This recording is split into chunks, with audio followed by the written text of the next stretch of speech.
হে, আজকে সকাল থেকে ওয়েদারটা খুব সুন্দর ছিল, তাই একটু মাঠের সাইডে গেছিলাম। তারপরে ঘরে এসে গেলাম পড়াতে। আজকে একটাই পড়ানো ছিল, তাই তাড়াতাড়ি চলে এসেছি। তারপরে বাড়ি আসার পর আমি আর বেবি বসে বসে চিল করছিলাম।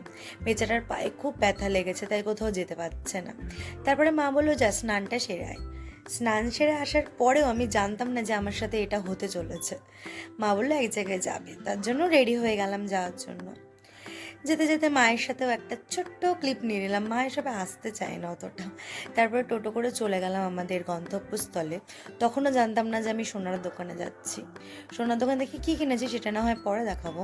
তারপরে বাড়ি আসার সময় 1 প্লেট বিরিয়ানি কিনেছি, আর মায়ের জন্য একটা কিছু নিয়েছিলাম।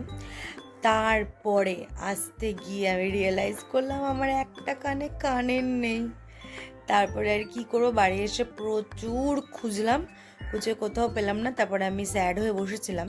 রাতের দিকে একটা বৃষ্টি হয়েছিল, ওয়েদারটা বেশ ঠান্ডা ঠান্ডাই ছিল।